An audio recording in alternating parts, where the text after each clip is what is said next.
have to look at my phone because I cannot see that. I cannot see that clock.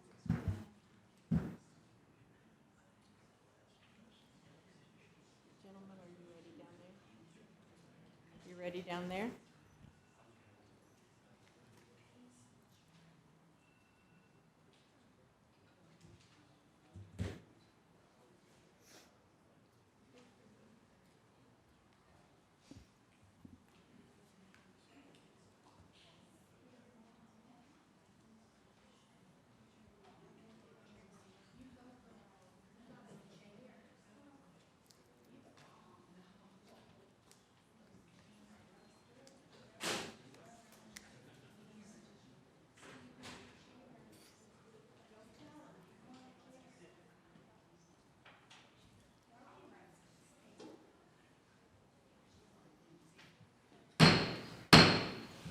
The time is 6 p.m. and the regular meeting of the Denison City Council is now in session.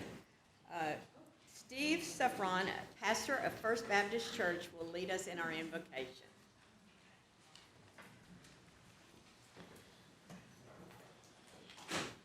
Join me as we pray together.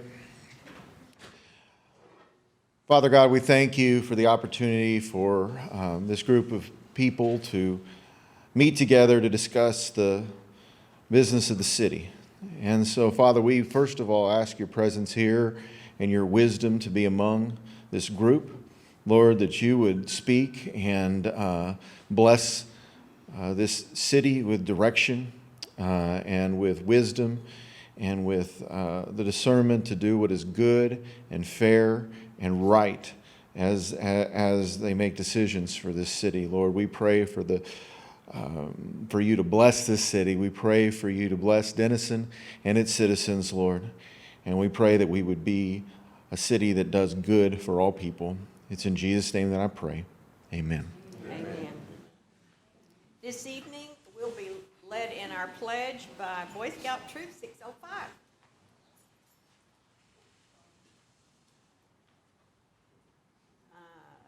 Are they? Oh, there they are. They just couldn't get in here.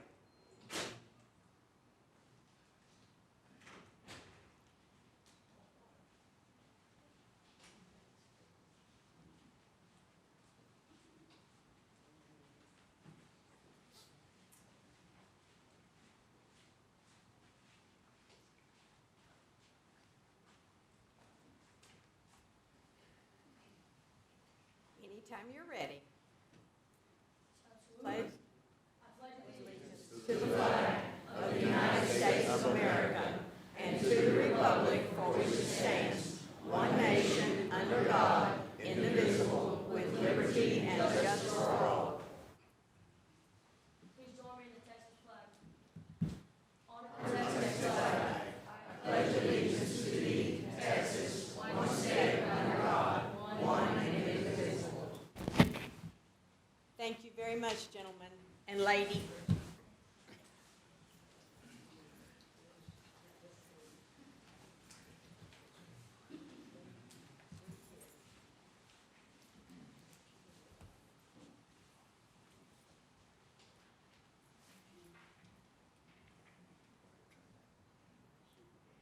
At this point in every meeting, we set aside time where citizens can make public comments on any item that's listed on the agenda, any action item listed on the agenda. To speak, we must receive a request to speak card by the time we reach this point in the agenda. We have two requests to speak cards, one from Tim Brown and one from Aaron Phillips. This is a public hearing, the item that you wish to speak on, so I will hold your cards until we get to that public hearing, unless you choose to speak now. No? Okay. Oh, one more. And Teresa Wilson, it is also a public hearing, so we will address those when we arrive at the public hearing. First item, consent agenda. Mayor, I move to approve the consent agenda as presented. Second. There is a motion by Councilmember Hander and a second by Councilmember Thorne. All those in favor, please say aye. Aye. Opposed, same sign. The motion carries. Item 4A, receive a report, hold a discussion, conduct a public hearing, and take action on adopting the Community Development Block Grant 2022 Annual Action Plan and increasing project limits for the Community Development Block Grant 2022 Annual Action Plan Emergency Maintenance Rehabilitation Activities. Ms. Bowen. Good evening, Mayor, Council.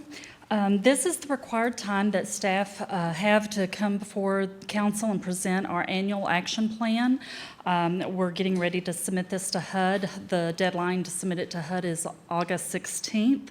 The plan aligns with our 5-year consolidated plan, which was submitted back in 2020. And each year we are received our allocation that we will receive and then align that with the consolidated plan so that we have our annual action plan. And as you see on the slide, we've got that broken down by the categories that we have set our goals for this year. And we have $40,000 for emergency rehabilitation, $43,000 for administration, $192,000 set aside for our Section 108 loan repayment, and then $30,000 for code enforcement. We have published our notice with the Herald Democrat on June 26th. We had our first public hearing with the steering committee on July 11th. This is the second and only public hearing with the City Council, and we've had our 30-day open period for community feedback, and I am available for any questions that you may have. Questions for Ms. Bowen? This is a public hearing. Is there anyone here wishing to speak on behalf of this agenda item? There being none, the public hearing is closed. Discussion from council. A motion. Mayor, I move to approve the resolution adopting the Community Development Block Grant 2022 Annual Action Plan and increasing project limits for the Community Development Block Grant 2022 Annual Action Plan, Emergency Maintenance and Rehabilitation Activities. There is a motion by Mayor Pro Tem Crawley and a second by Councilmember Fiscal. All those in favor, please say aye. Aye. Opposed, same sign. The motion carries. Item 4B, receive a report, hold a discussion, conduct a public hearing, and take action on an ordinance for a conditional use permit for an aggregate sales yard on approximately 11.87 acres located at 2827 Ray Drive in the L.C. Alexander Survey A-41 and the William R. Carruthers Survey A-213, zoned light industrial, case number 2022-050 CUP. Ms. York. Good evening, Mayor and Council. The first item I have for you tonight is a conditional use permit request for an aggregate sales yard for property located north of Ray Drive. Before I discuss this case, I would like to go ahead and say that this item was brought before the council on June 21st, and action was taken. However, after action was taken, staff was made aware of a noticing issue, and therefore we needed to correct that error and bring this case before you again. The property is located north of Ray Drive in the Union Pacific Railroad. It is currently zoned light industrial. An aggregate yard, the trains will bring in aggregate rock material, and then that will be trucked to the north via Juanita Drive. This is the proposed site plan for the aggregate sales yard. A few issues that staff would like for council to consider is the proximity to residential development. Everything south of Ray Drive is predominantly residential, and there is a tree line that does separate the aggregate yard from some residential development as well as lower elevation. Traffic access and infrastructure improvements. While the rail yard does have a Ray Drive access as well as a West Morton Street access, staff is recommending that the aggregate sales applicant utilize Juanita Drive only, and that going north to 84 rather than south, as well as improving the street. And if this is approved, the applicant will enter into a development agreement with city in order to improve that street. And there are environmental considerations to consider. Dust, noise, and stormwater runoff are issues that must be managed for this type of use. And the applicant plans to address these through water trucks, dust control agents, and noise reduction backup alarms. And the operation must maintain and acquire all permits that are required via TCEQ. With that, staff does recommend approval with the following considerations: acquisition and compliance with all required state and local permits, continuous abatement of dust and noise related to the aggregate yard operation, maintenance of the existing tree line and vegetation located north of Ray Drive to try and continue that buffer from the residential development. All customer and employee traffic shall utilize Ray Drive for access to and from the property. No access is allowed via Morton Street or Ray Drive. And the approval of a development agreement with the city for improvements to Juanita Drive. With that, I'm present for any questions that you may have, as well as the applicant.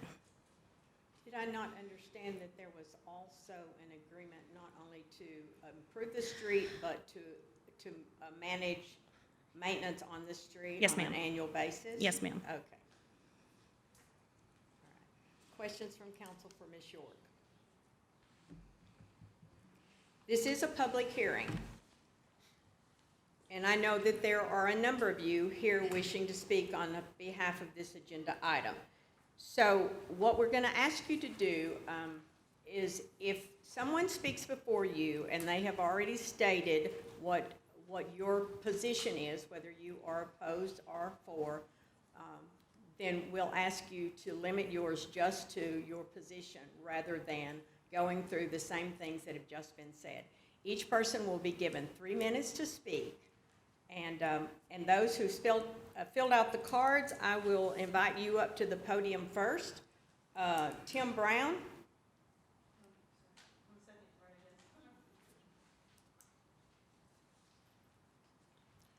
Mr. Brown, would you state your name and address for the record, please? Sure. My name is Timothy Brown. I live at 2031 West Bond. Okay, thank you, sir. So I'm new to Denison, so I feel like I need to introduce myself. I'm currently work from home. I'm a software systems developer. I work for GM Financial. I'm married to a woman I first met when I was 16 and met again 30 years later. My wife is a 2-time cancer survivor, and she has disabilities from pneumonias that almost took her life. So we're very COVID aware, and we're aware of the air quality. Before I get going, I just want to say congratulations for the town you have. We just moved here 1 month ago from Dallas. We love the slower pace of Denison, and the people that we've met here have been very friendly. We love it all. We think the trains that come through town are romantic, and we are very delighted to see birds and bees and stars again. But I also want to say that you also now have a big city problem. Martin Marietta is asking you to approve pollution quadrifecta. There's light pollution, noise pollution, water pollution, and particulate matter air pollution associated with this industry. And so there's really no safe amount of pollution level that you can ingest from particulate matter. It's associated with breathing problems, lung cancers. It's associated with liver and kidney disease. It's associated with dementia and Parkinson's. It's associated with child brain development stunting.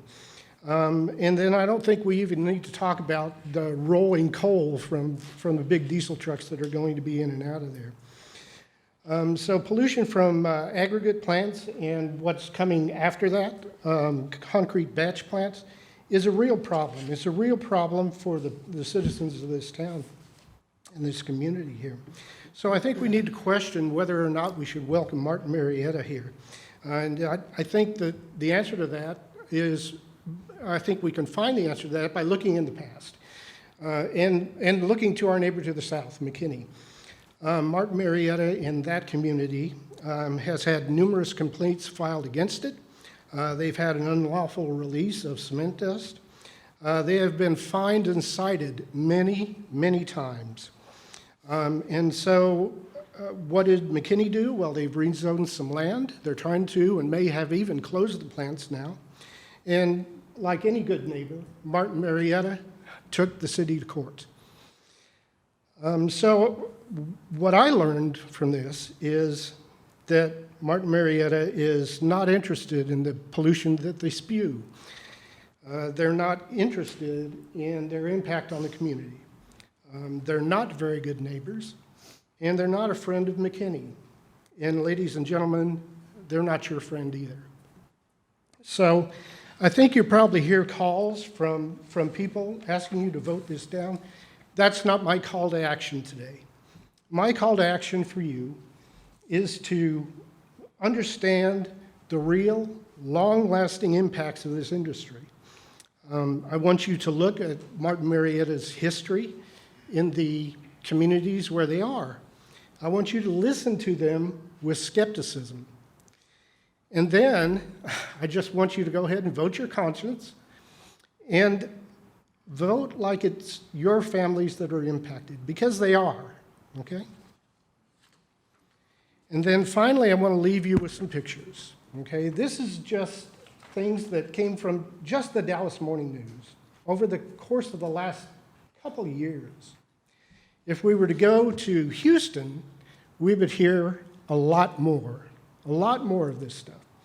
And so I just want to leave you with these pictures of pollution, of communities that are impacted. Okay? And I thank you very much for your time. I know I've run over. I apologize to everybody. Thank you, Mr. Thank you.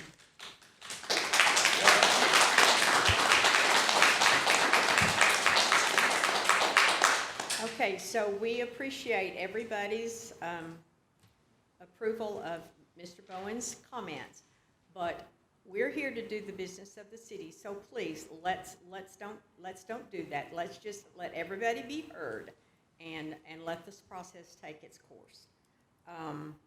Aaron Phillips.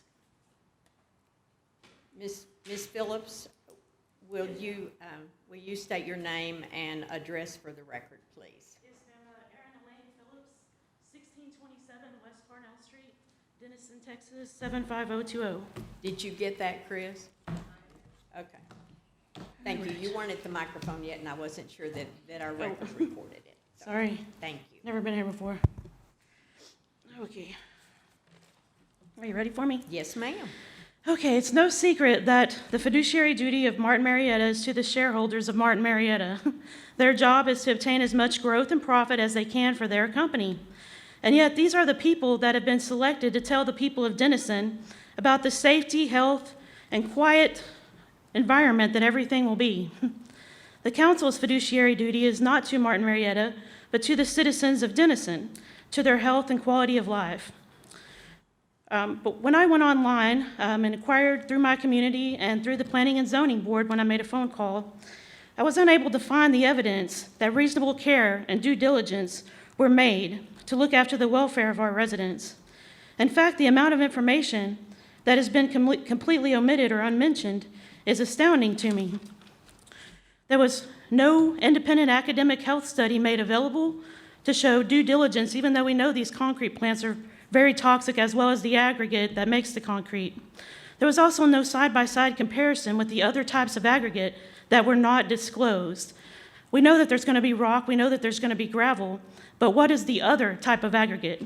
Is it the construction waste or the recycled concrete? Because that is the most toxic form of all.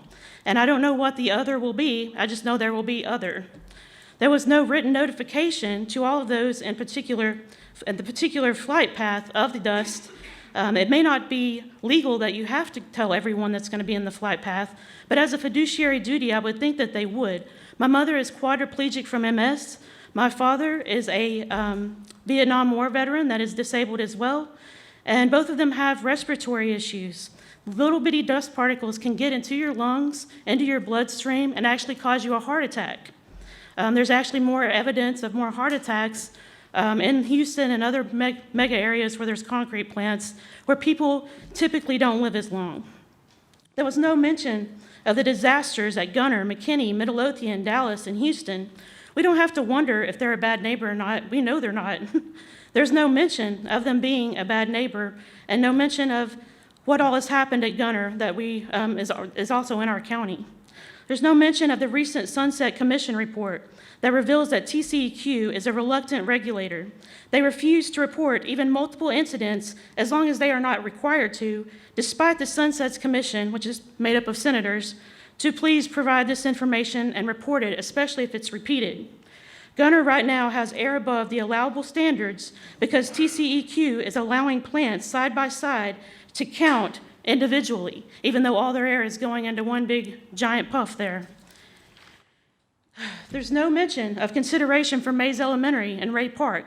A concrete plant cannot be within 3,000 feet, which is 0.56 miles of a school. Where was the measurement that was taken for Mays? They are very close. Ray Park is definitely within that range. Why get them so close? Why lure kids to Ray Park as well as the young families to the new starter homes being built when this type of dust affects pregnant women, fetuses, kids, way more than the rest of us, besides those who are disabled? There's no mention of consideration for our water source, Randall Lake, which is only a mile away and supplies tens of thousands of homes and businesses with fresh drinking water. In closing, Martin Marietta has proven itself to be an unhealthy, inconsiderate, and bad neighbor. TCEQ has been found by the Senate to be a non-reporting, reluctant regulator that allows industry to police itself. The only way to ensure protection to the people of Denison is for Main Street to tell Wall Street to move it on down the road. We have plenty of rural land around here. They have an aggregate yard there in Savoy. They have multiple concrete plants all over the place. You can look at their map and it's full. So, should we tell them to go ahead and move it on down the road now? Or can we open this case back up so that due diligence can be performed and the people around can be informed, as my family, who is definitely going to be impacted by this? We are one street over from Juanita Drive. I walked down my neighborhood, not one single family knew about it. I have a petition here, just a homemade petition that I made, just on my street alone where there's about 10 houses. I live on a cul-de-sac. I was able to get 17 signatures, as well as I put a petition, I put a poll up on the Nextdoor app. And I asked people, how would you like to be more informed about this? How would you like an independent devil's advocate study to be done that is not anything to do with TCEQ or the company that's putting in the pit? Excuse me, Ms. Phillips. Could you wrap it up, please, because you exceeded your 3 minutes. Yes, ma'am, I apologize. That's pretty much it. I just ask you to please reconsider opening this back up. We need to inform people. We need to do our due diligence before we allow this. It's going to affect generations to come and a mess to clean up. Thank you very much. Is there anyone else here wishing to speak on behalf of this agenda item? Yes, sir. Would you come forward and state your name and address for the record, please, sir? My name is Dale Phillips. I do not live in this area. I live over on Crawford and Ainsley.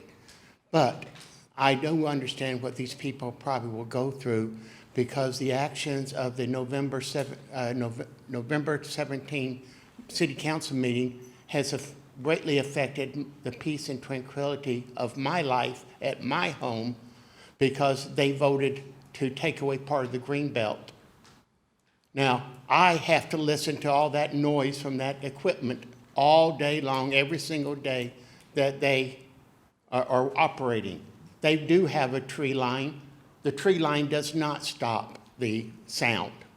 It is very loud. I have even tried to sleep during the day with earplugs in my ears, trying to avoid that sound.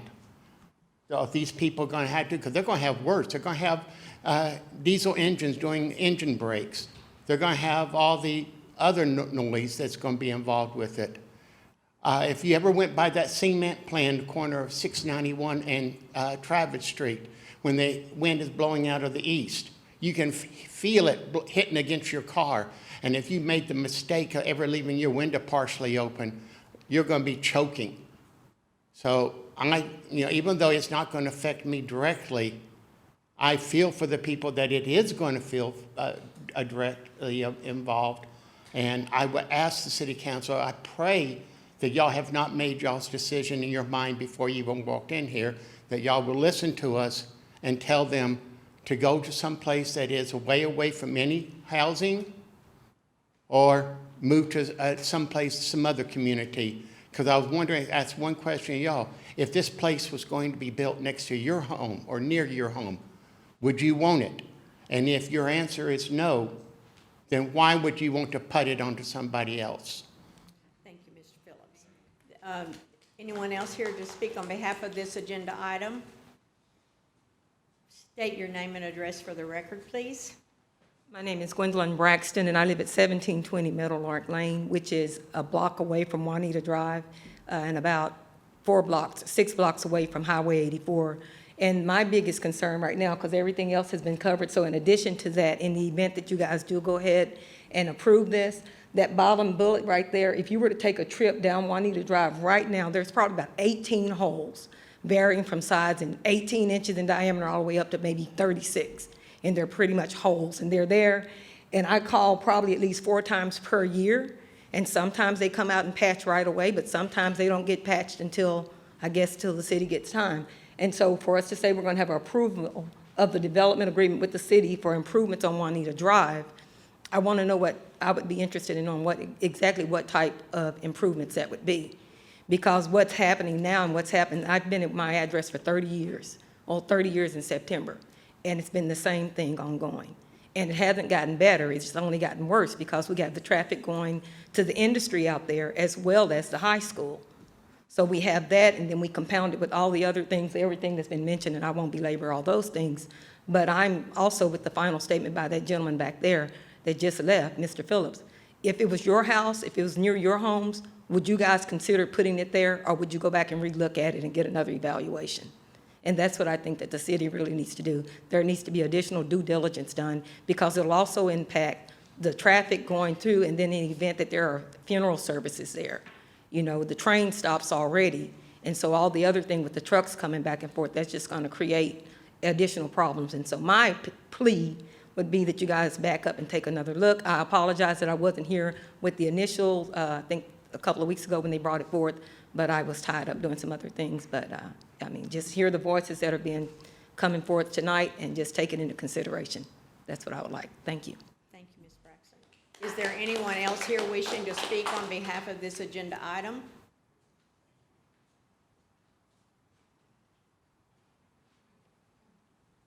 Please state your name and address for the record, Robert please, Johns, sir. 1801 Mockingbird Lane.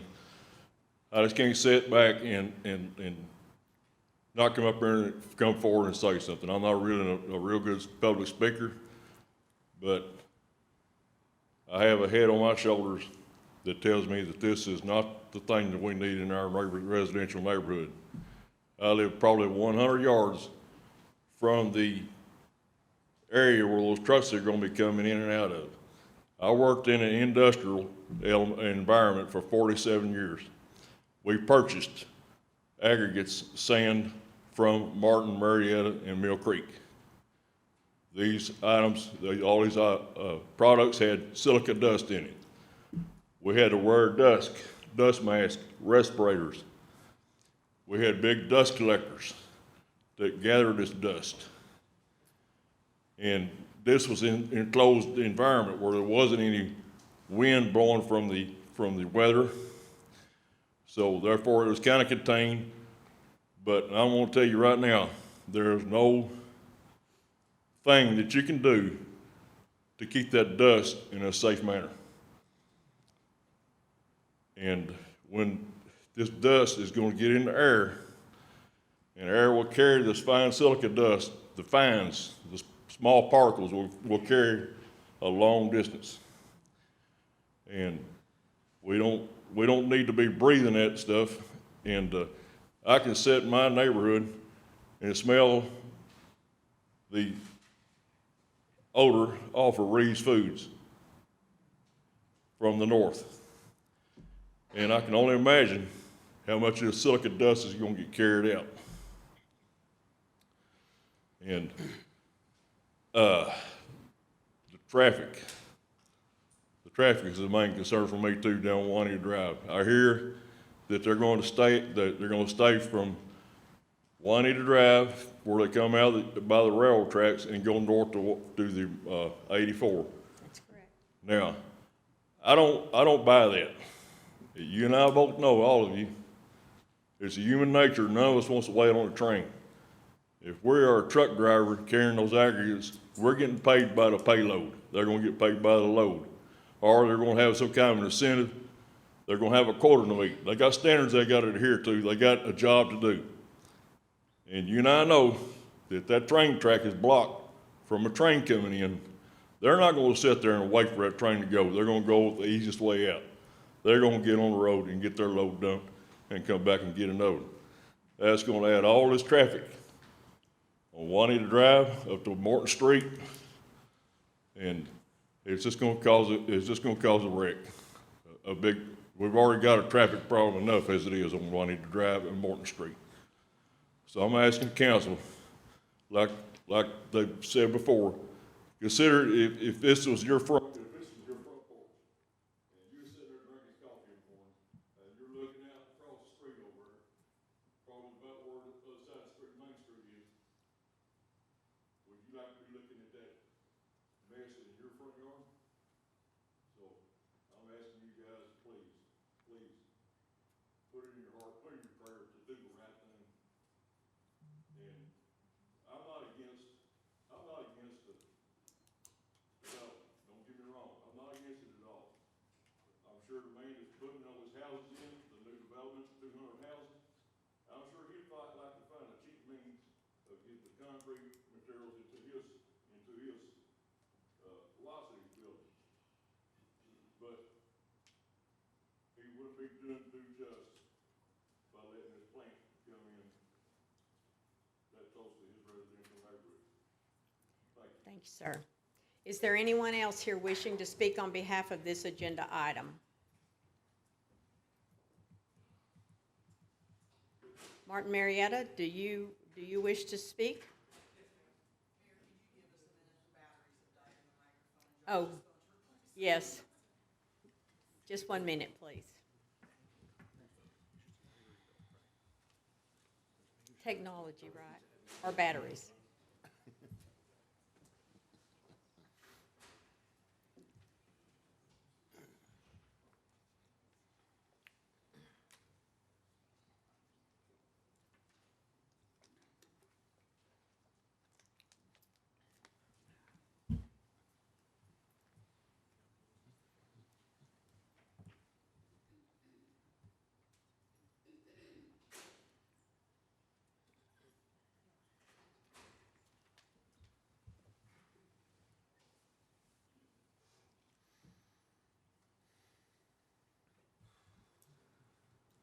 I think that's a first. I don't think we've ever had the microphone go dead before.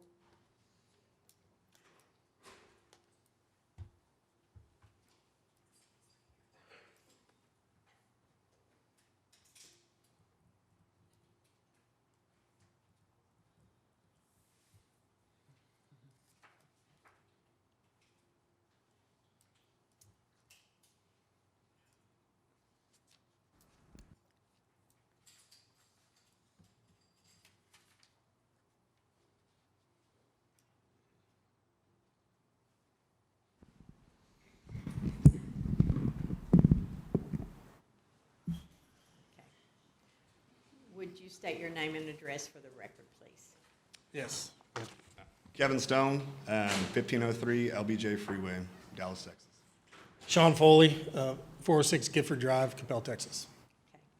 Thank you for hearing us again today. We operate 20 rail yards similar to the one we're proposing here in Denison. An important distinction to make is that a rail yard is not a quarry or sand and gravel production facility. It's simply a transload facility where we'll offload the rock, put it in a stockpile, and then load it on a truck. The proposed property is an ideal location for an aggregate yard, not only because of the past use and its current zoning. As we have stated in the past, the truck route, we will exit north on Juanita, and we physically block off any entrance to the residential neighborhood to the south. Thus, we operate under strict guidelines associated with the Clean Air Act, as well as state requirements enforced by the TCEQ.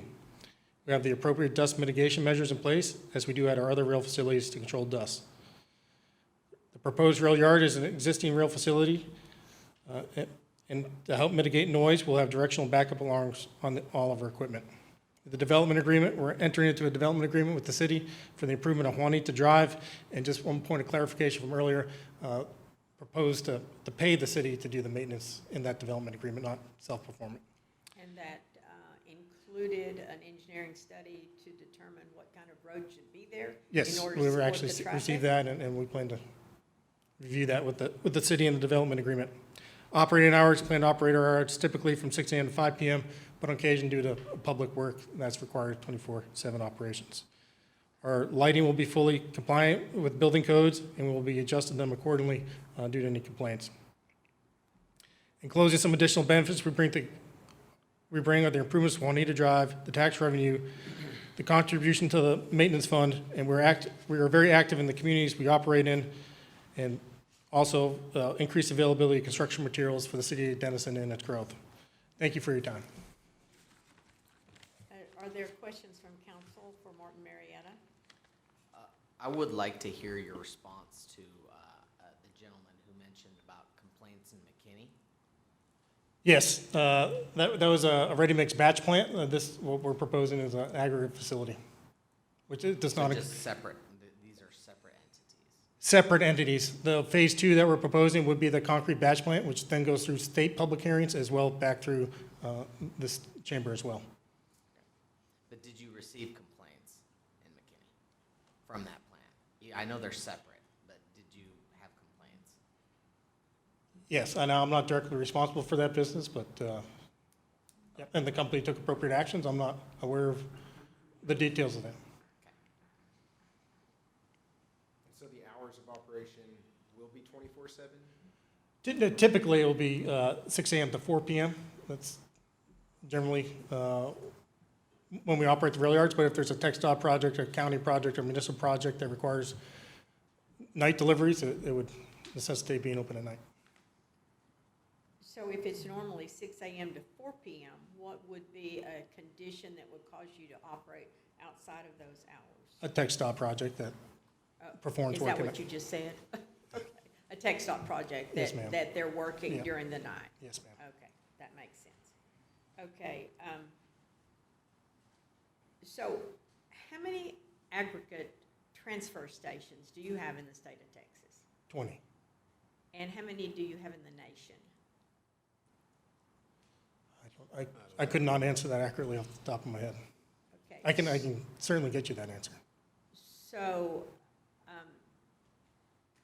in those 20 that you have in the state of Texas, what kind of complaints have you gotten from the community? The most recent ones were in the city of Salina that I'm aware of, and it was due to the light. One of our lights got The turned light sideways at night, pollution. and then we were contacted, we adjusted it, and took care of the issue. And what methods do you use to control the dust?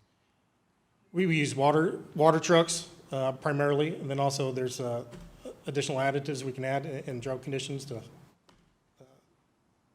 contain the dust. There's also options if that doesn't work, we could add sprinkler systems. About how many gallons a day does it take? Do you know? It really depends on the weather conditions. So right now in this hot weather, yeah, as you can imagine, it takes more gallons per day, and then depends. There's a lot of factors that would go into that: the size of the rail yard, the amount of area that's doesn't have vegetation on it. So it'd be hard to. There was conversation from our citizens, and I think the council should be able to hear this.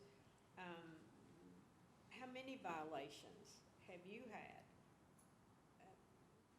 in the state of Texas from TCEQ over the last 5 years? Mayor, one quick thought before you answer that question. So in full disclosure, as a former operator of aggregate production, transfer stations, concrete plants, asphalt plants, so I'm very well versed. I've sat in your hot seat several times down in Central Texas. The first thing on the complaint side, I will tell you as a former producer, is that all complaints are not founded. Majority of complaints are not founded, and a lot of the complaints are very similar to what we've heard today, non-relative to the actual operations occurring. For instance, we've talked a lot tonight about concrete operations and chemicals in concrete and additives and things. None of that's on the table right now. We will have that conversation later, as you're aware. But that is the problem with our public reporting system, is that any and all complaints are going to be heard, they're all going to be documented, and so it definitely skews the appearance of, oh, there's all these complaints coming in. Well, they may be the same complaint about the same issue. I can tell you firsthand that I have sat as TCEQ measures air quality, as dust quality, dust leaving the property is not allowed. They're well aware of that. The one thing I can say before, there's no way to answer that question that she just asked you, and I recognize that as well. Well, let me rephrase it. No, yeah, for sure. But my point is that the challenge that we have is overall in terms of, what we do want and what we don't want in terms of cost-effective materials available for growth, things like that. That's one of the challenges that we're facing as a city, right? But in terms of the one thing I can say to give everyone in the room a little bit of peace is that regardless if a company that has thousands of operations worldwide, we're talking to one of the top aggregate producers in the world. So at the same time, it should be said for whether I was running a mom and pop operation, I had much less visibility, much less accountability than what a gentleman like this or a company like this does. So I just want to just bring that to everyone's attention as you continue that line of thought. Okay, so let's rephrase the question so we can get it in something that's manageable. Can you give me an example of a violation that was valid and what you did to address it? I'm trying to think of one off the top of my head.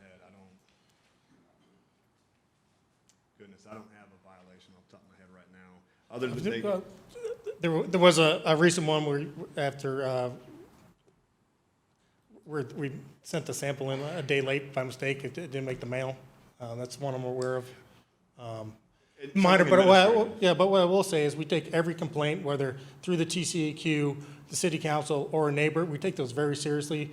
We have a lot of visibility, as the councilman said, and our reputation is very important to us. We take every complaint, whether through official channels or a neighbor calling us in regards to the light, the example I shared with you at Salina. We take that very seriously. We want to have the relationship with the neighbors where they can come to us if they have an issue and we resolve it. They see that we resolve it and we resolve it effectively and to their satisfaction. And that's who we are, and that's how we operate. Are there other questions from council? I think one of my biggest concerns would be with the hours. With the project on Highway 75 in Sherman and I-35 always ripped up, it seems like it'll always be a 24/7 operation. It's just one of those things, if you change too much at once, you don't know what the problem was. I mean, if I was going to be more comfortable with it, I think I would want the hours to start as 6 to 4 and try that for a period.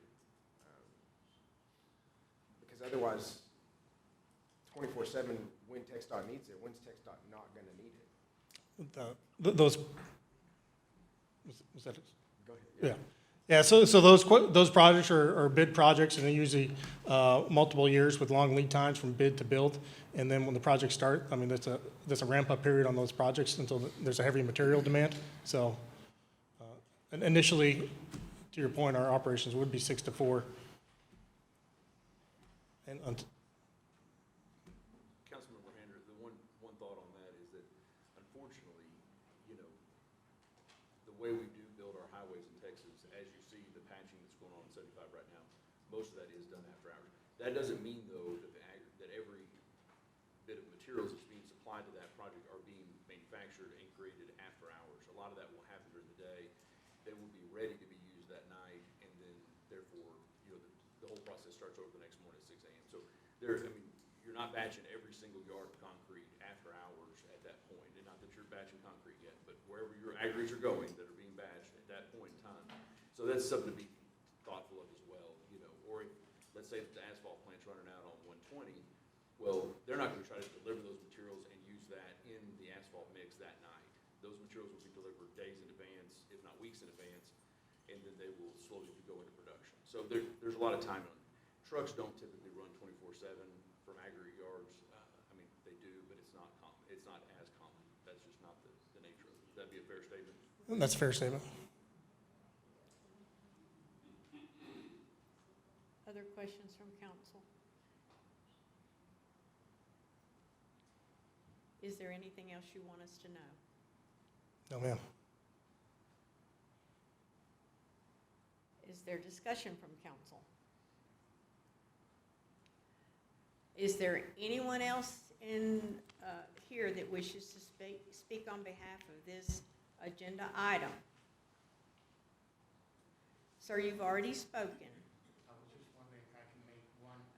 Okay, all right. One simple Please, if it's something that hasn't already been covered, please come to the microphone so that you can be recorded. Thank you. My only question is from the councilman and from these gentlemen, if they had a pregnant wife and they had kids, would they want to build a house and live next to one of these plants? You know I wouldn't. Okay, thank you, sir. Is there anyone else here wishing to speak on behalf of this agenda item? Ma'am, do you have something different to add? One thing, yes, ma'am. Come to the microphone, please.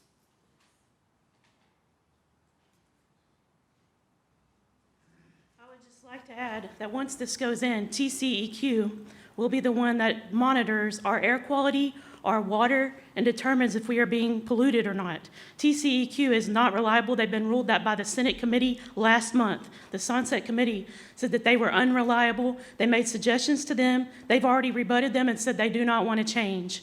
So there's a House bill going right now to change this. But as of right now, they know that TCEQ is not reliable. And once we hand the keys over to them, if we rule this today, that it goes to them, all we can do is control the noise and the streets, but we have nothing to do with the air and water quality once it goes in. We can hope that they hear us out, but they will be the ones that get to monitor it and say exactly what it is. And they've already been shown to be unreliable and to be reluctant, as the senators called it, reluctant regulators. Thank you. Yes, sir. If you've got something to add that hasn't already been covered.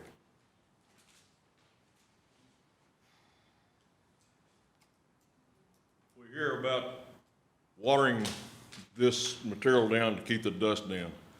I'll tell you, to get the dust down, they're going to completely submerge that stuff in water. That's going to turn it into mud. Take a lot of water from the city, water supply, to properly contain this stuff into a dust-free form. And you and I both know that they're not going to do that. Their truck drivers are not going to be wanting to haul water. The weight automatically goes up when you start putting water and all that. Wear and tear on the roads, and the truck drivers are not going to be running up down, won't be running down the roads with concrete trucks. We've already covered all those Okay, points. now then, another thing.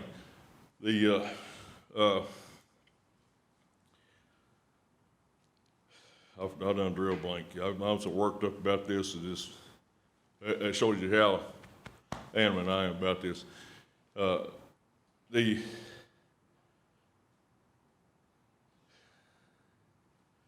sorry. Okay. Thank you, sir. Is there anyone else, before I close the public hearing, is there anyone else who wishes to speak on behalf of this agenda item? If there is, yes, ma'am, please come forward and state your name and address for the record, please.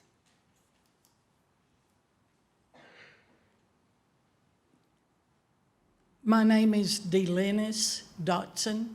I live at 3031 Ann. And what concerns me, y'all are talking about these trucks are going to go from Ray Drive to Juanita Drive. How are they going to get there? There's not a usable road or even there used to be Dove Lane you could go down, but it has not been, I think it belongs to the railroad, and it hasn't been maintained. So how are they going to get from Ray Drive to Juanita Drive?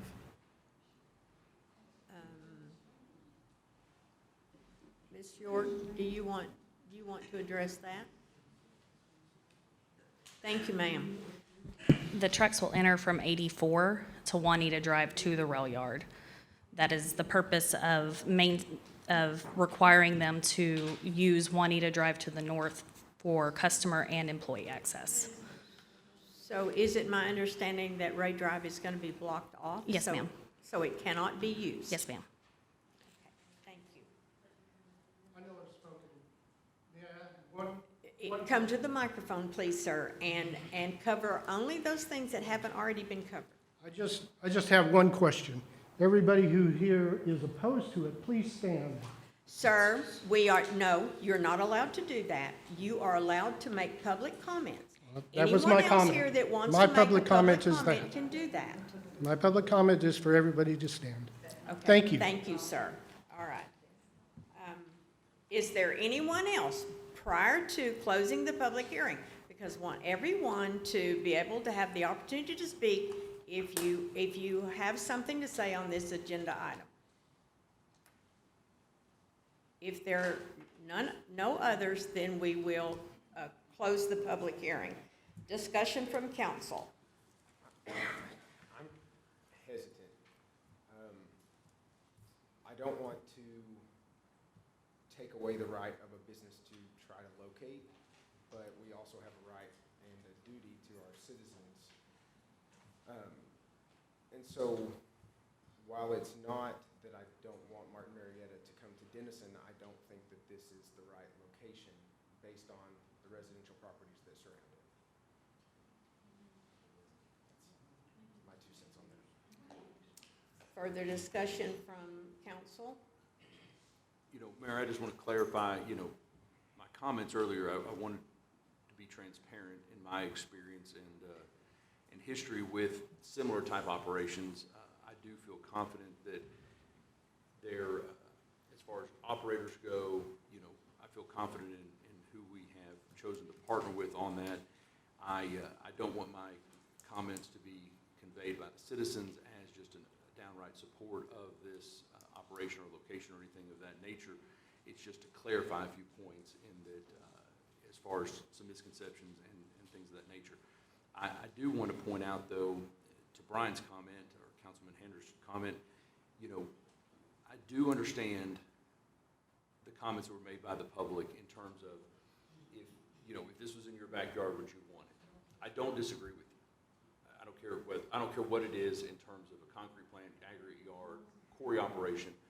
I understand your point in that. But I can also say that I also wouldn't want my home to be across the street from a major rail spur or railroad operation. I also wouldn't want my home to be adjacent to Highway 75. So there's a lot of considerations. The gentleman in blue made the comment earlier about how back in November that we approved reducing the size of the greenbelt. I'm sorry, sir, that's not true. The greenbelt was established, it's 100 feet wide. It has not been altered, it has not been changed. The fact is that there was an additional acres in front of that greenbelt that had been removed for development. I understand, I love the trees too. I don't like to see that, but at the same time, we can't stop progress. The fact is we didn't remove or reduce the greenbelt. In this situation here, there is a conflict in terms of existing homes versus potential site. The fact is you can't just put a rail spur anywhere. To your comment as far as let's find another location, there's a reason that this area hasn't been identified. It is cost prohibitive to go and add a rail spur somewhere outside of a similar location to what this is. I don't know that there would be another alternative inside the Denison city limits, even with the amount of rail that we have coming in and out of the city. If there's an alternative, I feel confident someone would have brought that forward. I just want to clarify, though, that although I am empathetic to the position that Martin Marietta is in, because I have sat in that seat before, I do appreciate everyone's due diligence, and I also appreciate the public's comments and their time being here. So please understand that. Any further discussion from council?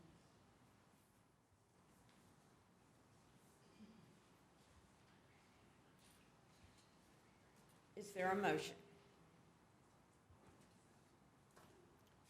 Mayor, I move to approve the ordinance for conditional use permit for an aggregate sales yard. If the motion for approval, the CUP should be subject to the following: acquisition and compliance of all required state and local permits. Number 2, continuous abatement of dust and noise related to the aggregate yard operations. Number 3, maintenance of existing tree line and vegetation located north of Ray Drive as a buffer with the aggregate yard. Number 4, all customer and employee traffic must utilize Juanita Drive for access to and from the property. No access is allowed to Morton Street or Ray Drive. Number 5, approval of a development agreement with the city for improvements to Juanita Drive with annual maintenance. Second. There is a motion by Mayor Pro Tem Crawley and a second by Councilmember Spiegel. All those in favor, please say aye. Aye. Aye. Opposed? Aye. The motion carries. Item 4C, receive a report, hold a discussion, conduct a public hearing, and take action on an ordinance for a conditional use permit for an auto dealer used for property located 1900 South Austin Avenue, case number 2022-077 CUP. Ms. Jordan. Thank you, Mayor. The next item I have for you is a request for a conditional use permit for an auto dealer used for property located at 1900 South Austin Avenue. This is the aerial location of that property with West Burrell Street to the north. It is currently zoned commercial. This is a proposed site plan of the auto dealer used. The applicant has come forward with a request for a conditional use permit for this auto dealer. However, this property has been utilized as a used car dealership in the past, but that use has lapsed, and therefore that's why they are coming forward with a request. Applicant is proposing business hours of Monday through Friday, 9 a.m. to 5:30, and Saturday to 9 a.m. to 5 p.m. Applicant has proposed gravel or crushed rock for a parking surface for the vehicles to be stored on. However, staff is recommending that the applicant follow our ordinance and pave all parking, all off-street parking shall be paved with concrete or asphalt. Excuse me, ma'am.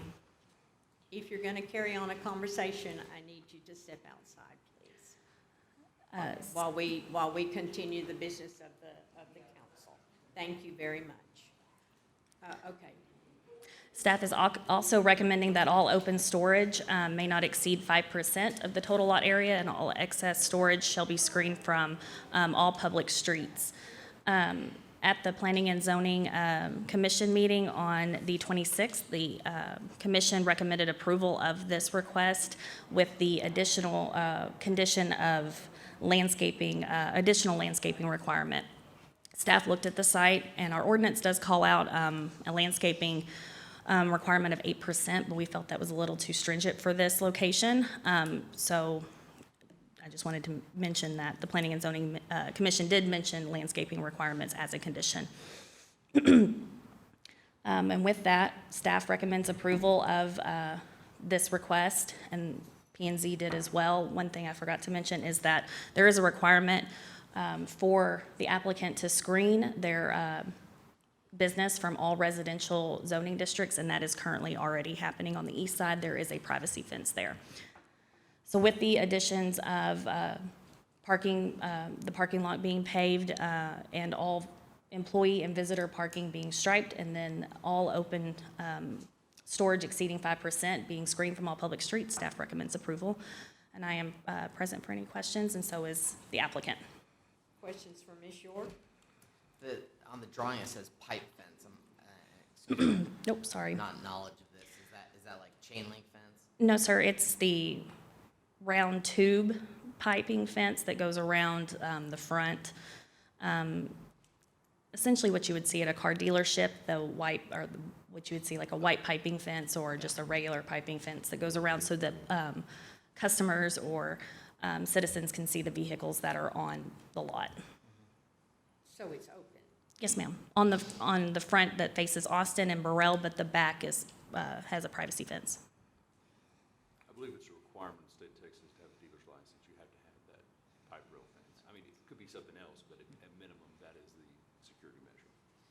So you mentioned the landscape, because, you know, this is a corridor. Yes. Right? We want to make this nice, right? I 100% agree.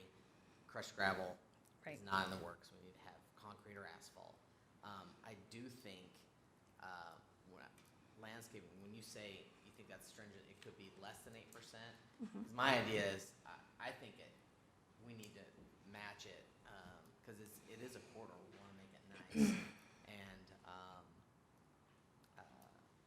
I'm not a huge fan of a used car dealership in a corridor, but I'm also, you know, I'm open to it if it can be nice and be benefit to our corridor. So I think the more landscaping, the better, to be honest. And it's understood that no vehicles would be parked on any of the grass, correct? Even though it's all in the fenced-in area, because I see the two different, they wouldn't be able to Yes, no, park on the grass, yes, sir. correct? Okay, just wanna make sure. All the cars would need to be parked Would on have the to be on the property. surface. Yes, sir. So,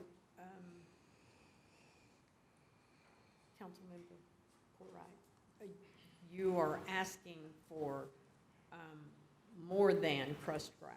You're asking for, Well, I think we need to have the asphalt as the staff recommended. But I would also require some landscaping, some bushes, trees, or whatever it may be, you know, some landscaping. so you want a specific design of the landscaping, or a percentage, or? Fine with the percentage, I think 8% is fine. I think we don't need to go less than that. For clarification, how is that calculated? Excuse me? How is that calculated, the 8%? I think it's by the lot size. Okay, so. I would have to, I'm sorry, I don't have that No, no, answer in that's front of okay. me. So on that overall square foot, that's where, I just was clarifying, so 8% of the Of the overall lot. square footage of the lot, okay. The city manager is shaking his head yes, so that must be the calculation, so. Thank you. I think with our current heat conditions, it might be good to maybe put that 8% would be fine to plant through December. It's hot to plant anything and expect it to live. I wouldn't mind putting a timeline on that. We've done that in some other instances, and as long as we follow through with it, we've had good results. So with that, if I might say, whatever conditions you may put on this, if the applicant can't meet them, then it might hinder their ability to get a CO. So if there is a requirement that you're going to give them time to plant or to put the landscaping in, that potentially could hinder their ability to get a certificate of occupancy.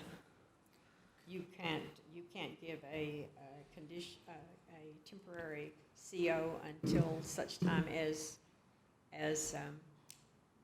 the conditions that the council require are met. I believe that we could, yes. And I don't want to hold them up. I Thank mean, you. they can plant it, tomorrow if they want. I was just trying to, it's hot. I understand. It's so hot. I understand. I just wanted to put that out there. One clarification, so on the improved surface, as far as asphalt or concrete, which I totally agree with, do we have a design standard for that? I mean, are we able to include a design standard? It is, okay. Because one of the things, more importantly, being a corridor, is that whatever improvements and investments made in this property is that it's long-lasting. You know, so that we don't want to just have a, 1-inch overlay of asphalt over an existing gravel road or gravel parking lot that's not properly prepared, and then 6 months from now, it's no better than gravel, because that's what'll happen. So that would be my thought, is just we would incorporate design standards in terms of, minimum, base course, minimum thickness of asphalt, and so forth. So I don't know how detailed we get in our ordinance, but. I'm not sure without having it in front of me, but I believe it's 2 inches of asphalt over like 6 inches. The base, yeah, that would make sense, so. Yeah, and as far as the plants, you could, as requested, they do drought-resistant plants. That they do what, Bob? Drought-resistant plants, Drought resistant. that's probably. Are there such things? I haven't seen any.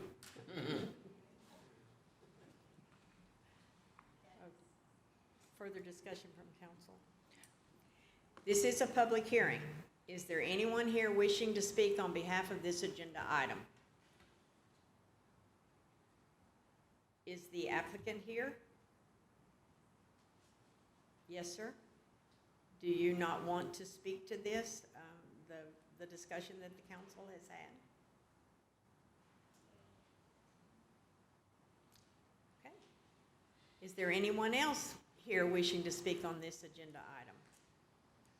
There being none, the public hearing is closed. Further discussion from council? Do we want to put a time limit on the landscaping or just say 8% landscaping? For everything else?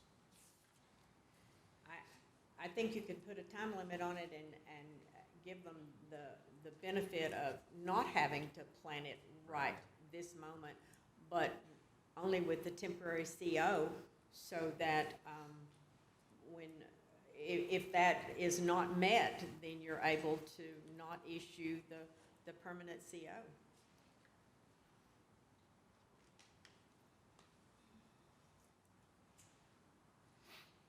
Is there, So what are we thinking on that, 6 months or something? If you wanted to give it, 6 months from today. well, 6 months will put you smack in the middle of winter, won't it? Would it be? it will, but I'm just trying to give the Yeah, gentleman the okay. maximum option. So within 6 months, we'd like to see some type of. So we can have a temporary CO for that length of time, okay?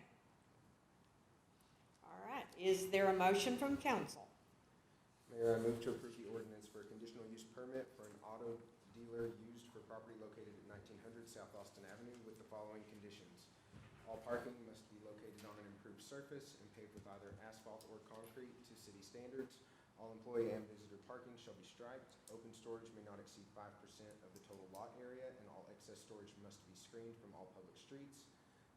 8% of the area must be landscaped within 6 months from today, with a temporary CO granted until such time as the landscaping is planned. Second. There is a motion by Councilmember Hander and a second by Councilmember Spiegel. All those in favor, please say aye. Aye. Opposed, same sign. The motion carries. Item 4D, receive a report, hold a discussion, conduct a public hearing, and take action on an ordinance abandoning a portion of 4th Street located east of Fannin Avenue and adjacent to lots 4-11 and parts of lot 3 and 12. I guess that's 4 through 11, and parts of lots 3 and 12, block 9 of the Fairmont Edition, case number 2022-069 ROW. All right, Ms. York. Thank you, it's ma'am. again. Thank you. The applicant is requesting right-of-way abandonment for the portion of Ford Street that you can kind of see as the reverse portion of Oklahoma. It kind of looks like Oklahoma flipped backwards. The applicant is requesting this right-of-way abandonment in order to pull in land for a the northernmost lot that faces Fannin. This is that exact portion of Ford Street. The applicant is requesting this in order to develop the property in a residential manner. The property is zoned single-family 5. While this street section was never built, and its abandonment currently wouldn't deprive any property of access at this time, in the future, if the northern property was to be developed, it could potentially deprive them of access. At the meeting held on, at the Planning and Zoning meeting held on July 26th, the Planning and Zoning Commission recommended approval of this request, pending that the applicant provide petitions from the abutting property owners for them to join the petition. Currently, the applicant has not submitted an appropriate petition for abandonment to include all abutting property owners, names and addresses, and this is required per section 21 through 2181 through 2185 of the City of Denison's Codes of Ordinances. And for that reason, staff is recommending denial of the request. At the Planning and Zoning meeting, they recommended approval if the applicant was able to bring forth those abutting property owners, and as of today, staff has not received those property owners. those property owners have not joined the petition. So therefore, we are recommending denial. I'm present for any questions, and so is the applicant. Questions for Ms. York? None? This is a public hearing. Is there anyone here wishing to speak on behalf of this agenda item? Yes, sir. Come forward and state your name and address for the record, please. Joshua Hawley, 3348 West Stafford Drive, Denison, Texas. Josh, will you raise the microphone up a little bit? There you go. Oh, well, I guess you're not going to. So originally I started the replat process back in December. It was marketed as, if you show the image of the property, like this, and so I thought that I bought it with this Ford Street. Come to find out, it was never abandoned properly, and so here we are today. In the previous P&Z meeting, before the 26th, the northern adjacent landowner was here. And after the fact, we spoke and he realized that he couldn't do what he wanted to do because from Fannin to Spur 503, which that if you carried forward through, that's where it would go to, but it would never make sense because you'd have to build a bridge over the large drainage area to the east. I have received a letter of consent on the industrial park owner and the owner to the northeast. I did not realize until June 26th back up. We tabled because the city wanted me to speak with the adjoining landowner that I'd never met. And so then on the 26th, the adjoining landowner did not come because essentially he was in support of not building a road because he was not going to build the road to Spur 503. He had asked if we could do a cul-de-sac, but the right-of-way for Ford Street is not wide enough to do a cul-de-sac. So then he was going to have to do a cul-de-sac within his property, which would then get rid of some of the lots that he was not wanting to lose. He has access on Fannin. He could replat it, at least 3 lots facing Fannin for oversized lots. He could get his half of the 30 feet of Ford Street as well. Like I said, I did find out on June 26th at that meeting that I needed his permission essentially to have my side abandoned, which I just found out Thursday. There was a communication error with the city and myself, but at any rate, I went into the process of abandonment with originally the city's blessing, and that's why I did the appraisal and all that. But I have spoke to the owner of the northern property. He does support this, but he didn't have the urgency that I had to, I guess, give the email or the text that I needed for tonight. And so if the city, for me to get my half of the abandoned road, needs his permission, I guess at that point I would request to approve contingent on getting his email or text or approval in writing. He had said he was going to give it today, but I haven't received it. But I mean, I had given him the example of what it would cost to build his road and the cul-de-sac compared to just facing him on Fannin, and he'd make less money building the road. And so essentially, with all the landowners on Ford Street, nobody will ever build the road besides him, but now even he won't build the road. So I'm just trying to move forward, and I don't know the best way to do that, and I hate that I have to have his permission, but I guess I have to. And anyway, I have his permission, not in writing, but I can get it. Well, if you're blocking access, if you having the road would block access to his property, I think we probably need to have his permission. So. He has access on Fannin. Okay. So, And can we, if I may, Mayor? yes. Can we clarify, are you talking about 149425? Is that who you've been saying you have an email from? That's north of you. North of me is the one that he said over the phone he is in support, but,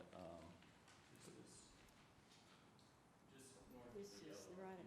The consent we're looking for is the 149434 east of you, because that's who's abutting. we have that one. I had given it to Okay.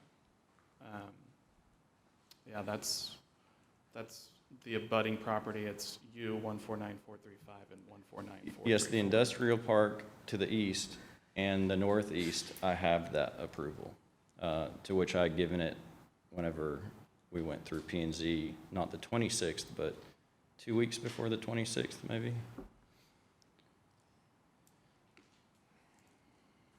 So if he had that one, does that mean that it was done, or? It would still be a council decision and, to abandon the right-of-way, but I'd recommend we look at that first to confirm. So are you saying, though, I need the one to the east, to which, of course, I can get a copy of that or get another one from him? Or are you saying I need the one to the north of the? To the east. Okay, so the north one we don't need. Can we go back to that survey? So from my reading, the south half of Ford Street is what's being abandoned, not the north half. Is that right? Yes, sir. Okay, so since that north half is not abutting what's being abandoned, the ordinance would not require you to get that consent. It's only property owners that are abutting the right-of-way. Okay, and I did give that consent on the first P and Z meeting, and there was one letter of support, and that was the one that I gave, marking I consent.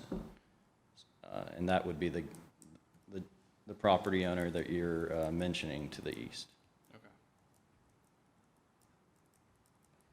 So could we approve it pending legal review of that document? Yeah, we could. But We'd have to look at it and make sure that it is indeed that property owner east of you. And I think you mentioned before that they would be entitled to their portion of that right-of-way as well.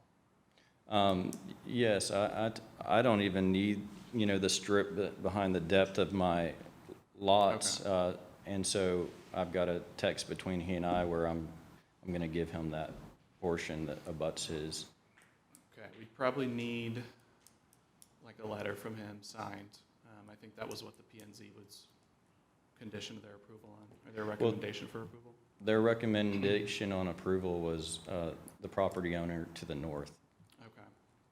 So I think we would approve, as Mr. Handers said, contingent on reviewing the neighboring property owner's consent. To the east. Or we can table it as well. Okay, so the recommendation from P and Z was upon the condition that he would have the letter of approval from the property owner, that you do not have the letter of approval, right? That was the condition, right, Diane? Okay, that was the condition of their recommendation, is that you had that letter agreeing that they are okay with you having that. I believe that they based that on their interpretation of the law, to which I guess this gentleman's saying that we don't need that. Yeah, I would go ahead and send in any consents that you have from neighboring property owners, and we can review that. But again, it needs to be a letter signed by the property owners, Sure. not like a text or an email. No, it was, yes, I had Okay. the letter and I gave it, but So I that's can. what's confusing me is he was instructed to get signed from the north. But you're saying that that doesn't matter. It's the one from the east. It should be the east, because that is who is directly affected. They own property abutting that right away that on this survey is being requested to abandon. And you have a signed letter from I gave it at P&Z, but I can get another if it was lost. And there's no, this will not limit the access to the property owner that he has not got a letter from? There's not an existing road, is there? Is that correct? There's not an existing road, and they do have access from Fannin, and then they have the ability to get their 30 feet on the north side of Ford. Because this is only half of the street, Mm-hmm. the southern half of the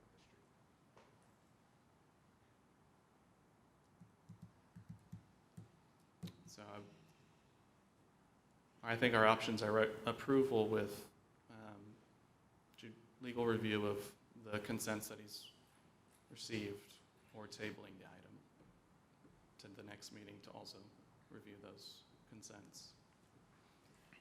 Well, I see no point in tabling it. I think taking action subject to legal review will allow it to move forward, and then if it can't move forward, then it can't move forward, and it's a done deal. Okay, so, wow, I don't know where I am, Josh. Is there anyone else here wishing to speak on behalf of this agenda item?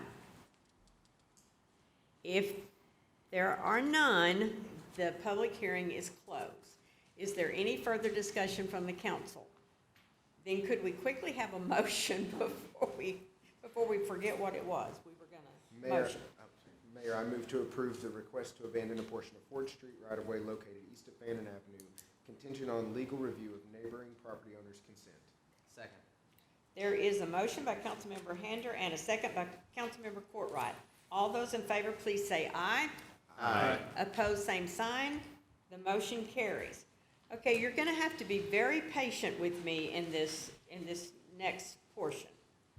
We are going to move to item 4F. We're gonna skip 4E for the moment.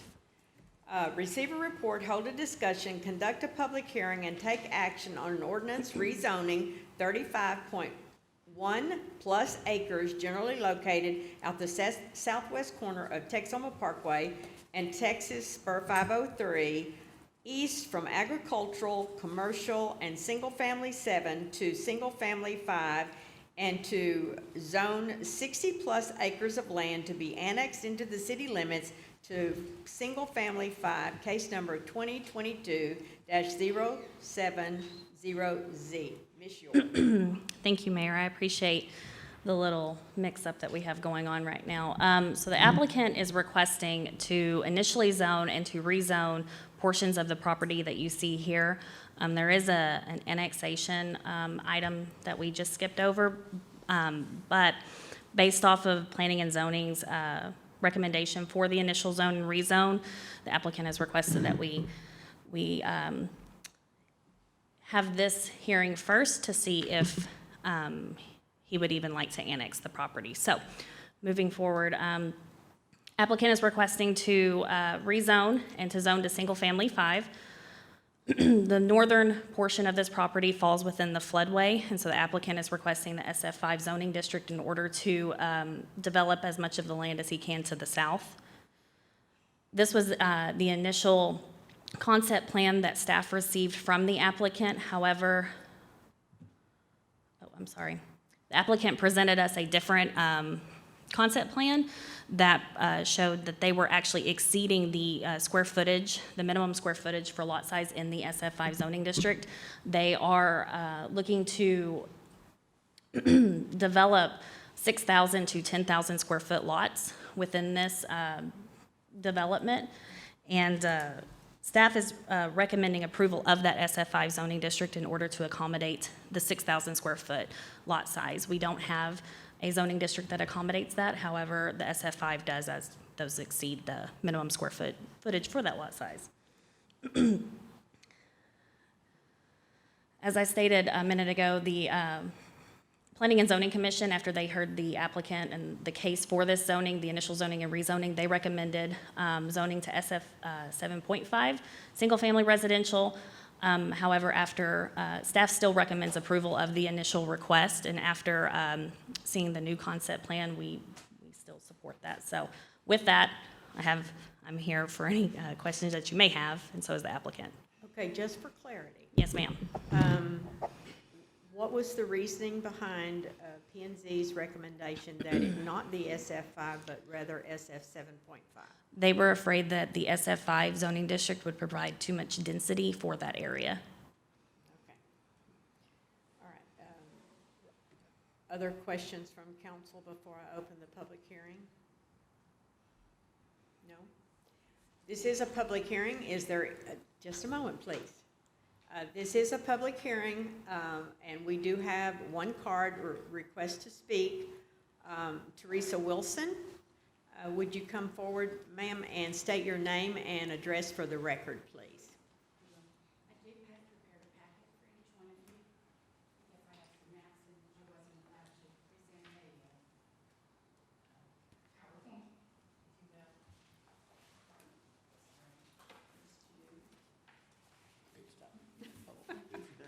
Thank you. Yeah.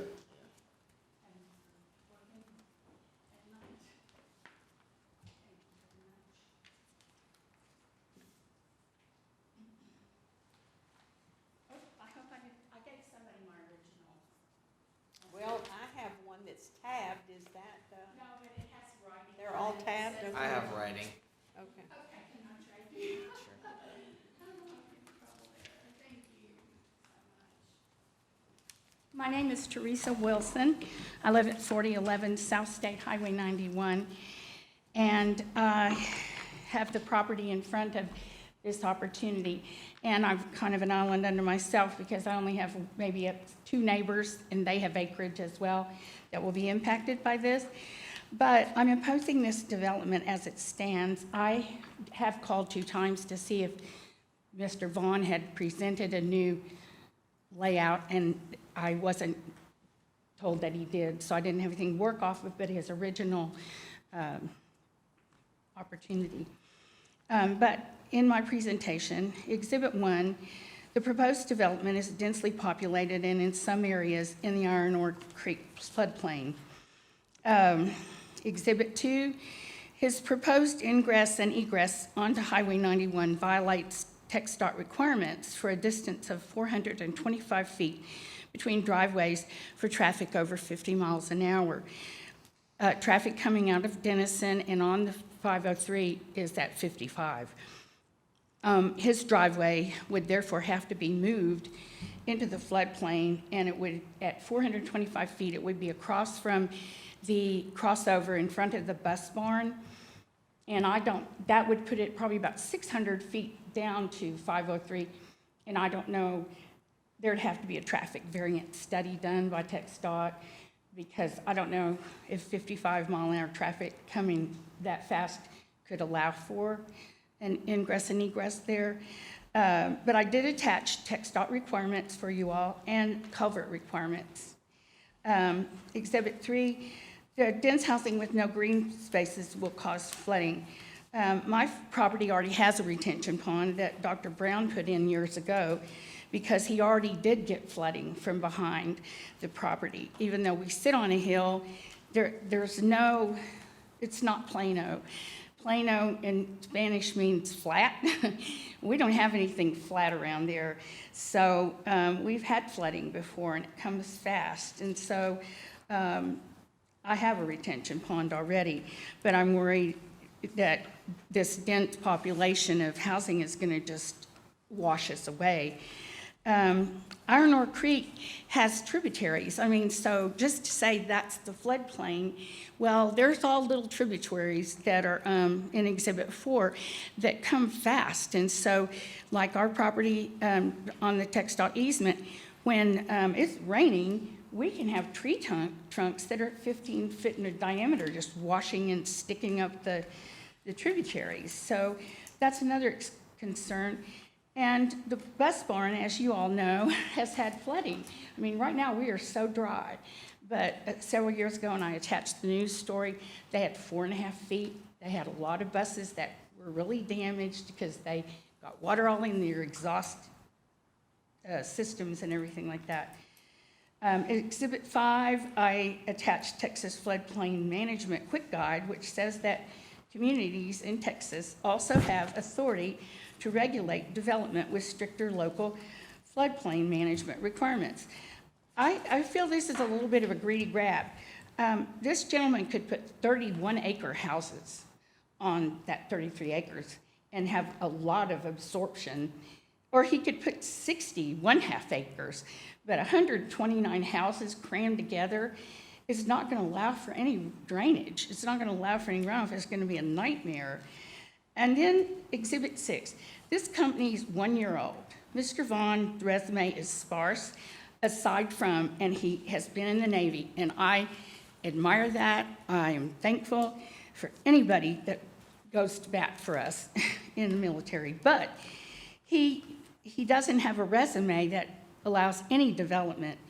And we care. Legally, a contractor can be held liable for the flood damages. If if I go to him and say, this is my design, I want you to do it, I don't care. He's not going to be liable, but he's going to be liable for all the people that he develops for in our community if he knowingly is aware that the floodplain is so bad. And my Teresa Drive neighbors get flooding over there, just like I have. Anyway, I have great pride in our city. My home belongs to thousands of Denison residents. I've realized that. Dr. Brown delivered 2,000 babies. I live in Dr. Brown's house, and we've opened it for civic and community. We love that. We love owning it with our city. And I hope it gets to stay there. I welcome new development, and I just, in the P&Z meeting, Mr. Vaughn, he liked the Gateway Village development, but if you go there, it's zero lot. You can't even grow a tree. If you grow a tree on your lot in 10 years, your driveway and your foundation is going to have trouble. So I just feel like I don't want us to make those kind of mistakes. Mr. Jacques, that built my home, owned the property that he's speaking of annexing, which I also wanted to ask about that because I don't know how that's going to advantage our city. In some cases, it's more costly for a city. Okay, but Ms. Wilson, if you want to talk about the annexation, Sure. you can talk about that in the next public. Anyway, All I'm right. done. I counted my 3 minutes. Thank you very much. Thank you very much. All right. Is there anyone else here that wishes to speak on behalf of this agenda item? Yes, sir. Would you state your name and address for the record, please? Good evening, Mayor, council members, staff, and members of the community. My name is Blake Vaughn. My address is 8109 Belmont Court, North Richland Hills, Texas 76182. I just want to say I'm very excited about this project with the city of Denison. It's an exciting place with many great things happening, both downtown and throughout the city. I'd like to assure the council and Ms. Wilson and all of our neighbors that I have heard these valid concerns. They are extremely valid concerns. I agree with the concerns. Wouldn't be putting this much money into it if I didn't. Tonight, we are only seeking preliminary zoning and annexation. This is not the full project. We're not, this is not a final plot. This was an initial idea. We are many weeks or even months away from getting to that point. We do not have a new layout at this point, as I mentioned. We will absolutely address each of these concerns during the next steps of development for this project, where we will conduct the necessary research and analysis and seek the necessary approvals from the city. So all of the things mentioned tonight, from flooding concerns, traffic concerns, those are absolutely going to be dealt with as with any development that goes through. Mine is not unique. We actually may have the actual image, if you can maybe scroll back to the annexation portion. And the reason I wanted to actually have you look at that is to give you more of a broader context, if possible, for the piece of land. A little bit, while they do that, maybe Agenda F, I think it is, because we skipped one. There should be something that kind of color codes the plot for you. This particular piece of land, if you're aware, is actually located 503 in Texoma, just east of the hospital, and it is surrounded by the city of Denison already. Most of the zoning that happens there is commercial zoning. The one house here being, I believe, SF7, but everything around that is commercial zoning. And then there's some agricultural zoning up on the north end which cannot be developed. I want to differentiate, and I don't want to get too much into it because that will obviously come later, but I want to differentiate floodway from flood zone. The majority of the property is in floodway. That's where the buses were flooded to the east. You can actually see it indicated there in that light blue shading. You can't really see the 100-year flood zone, which is slightly lower than the darker blue shading at the north. The floodway is intended to flood. That's what it's for, right? And so absolutely, I know that area floods, and that's why we're not developing in that area. But that's also why I have to see what the potential of the project is to develop in the area I can develop in. That's why I'm requesting the specific zoning that I'm asking for. And I guess if we can't have it, I did want to just point out, I do have it myself. She did. I'll just go off of memory. On average, the lot sizes on this map right now are 6,800 square feet. Maybe she has it here, that would be great. Sir? How many front feet does that mean, 6,800? They're 62-foot lots at the moment. The only concern I have is that based on the topography, which you can't see here, and this will all come later, it is a slope, I think was mentioned. It's kind of a slope coming down. And you can kind of see the middle area to the bottom left, how those are larger lots. Well, that's because we're dealing with certain topography constraints. And so on the east side, where you get kind of the more box-looking lots, we're trying to get we're trying to get the number of lots into the project that could be feasible due to the excess number of floodway, flood zone.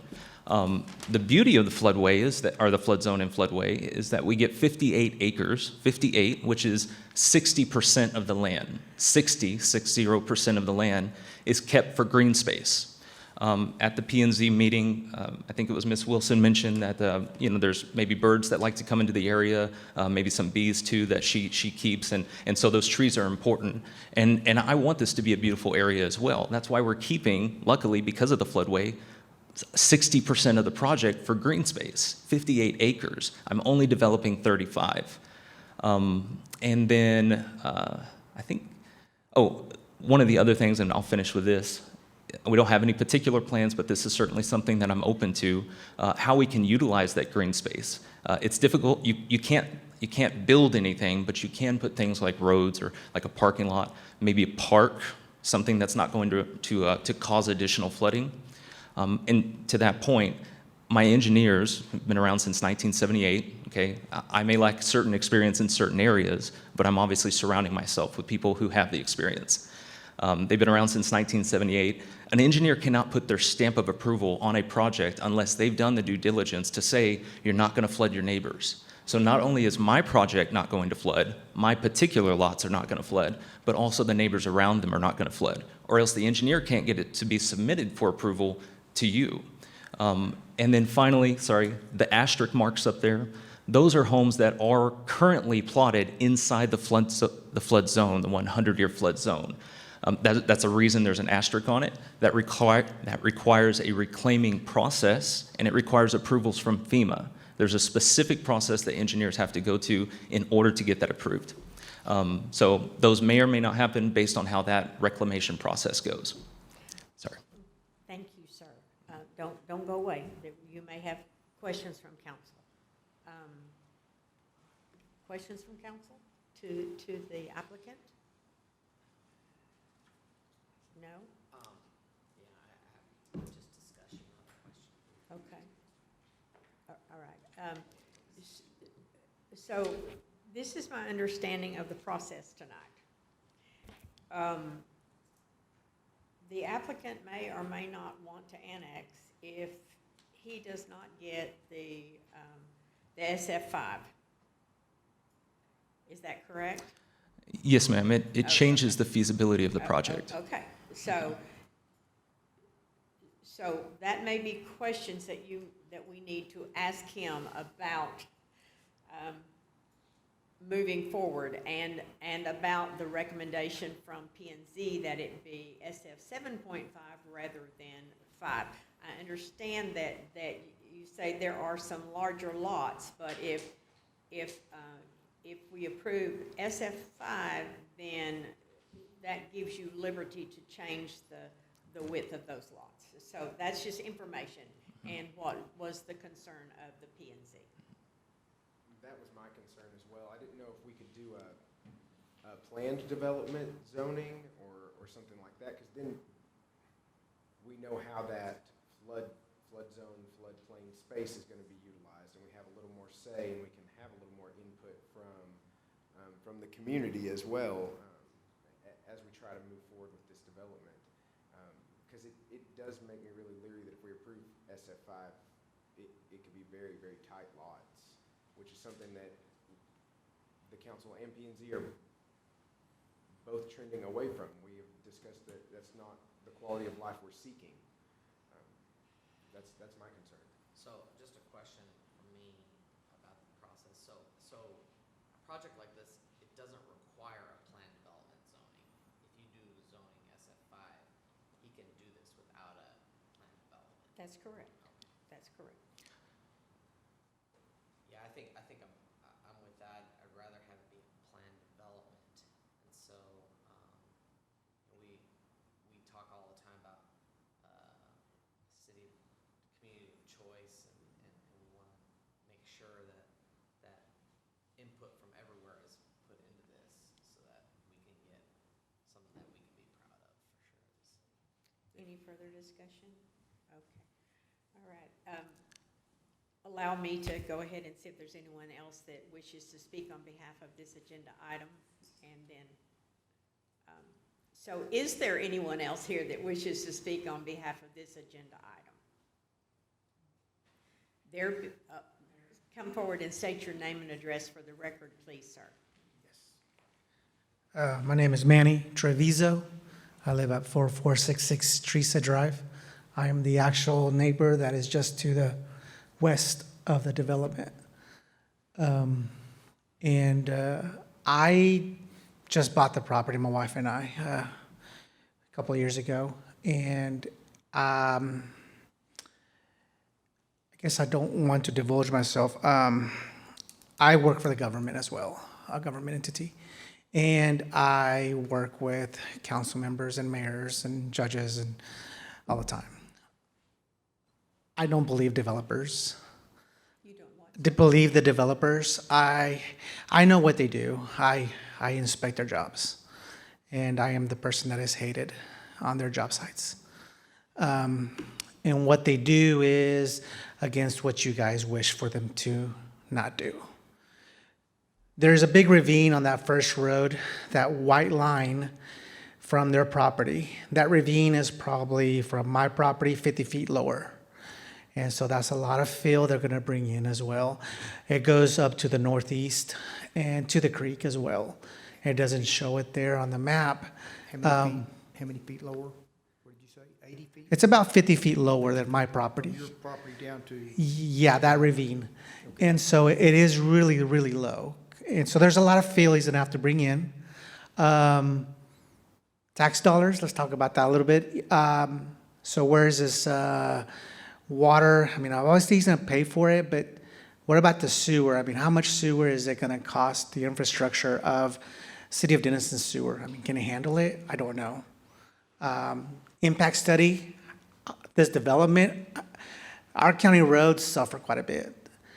Don't have any problem with County of Grayson, they're awesome.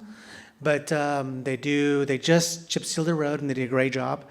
But the impact studies on what it's gonna do to our surrounding roads with the little work that Grayson County can do to keep up with the huge county that we live in in itself. Yeah, part of it wants to be the city, but there's also a big portion that's still county. I mean, we're gonna play this game, is that city, fix the road? No, it's counties. Counties, fix the road. No, it's cities. And it's just gonna be back and forth, because that's the stuff that I deal with as well, in a different county somewhere else. And so I know what the gentleman wants to do, which is awesome. You know, everybody has a desire to do development and, you know, investments. I don't think this is a smart move, not so much because of where I live and where my neighbor is to the south and Miss Wilson, unless there were like really big lots, let's say some 15, 20 acre lots. The drainage impact is going to be quite a bit to the floodplain as well. There's a lot of cubic feet per second that's going to be added to the existing floodplain. A lot of roofs, a lot of concrete. Engineers will stamp, but I know a lot of these engineers will just put a stamp to put a stamp because they have their engineering trainees Sir, doing the work. Your 3 minutes is up, please. Sure, Will you wrap it up? That's all I want to say is, the attorney can back me up as well, on a lot of what the engineers do. Their EITs do a lot of the work, as you guys all know, and they'll just stamp it. Thank you. Okay, thank you. Does council have any other questions from the applicant or our comments? Because he needs to have a sense of where we're going before we move to the annexation.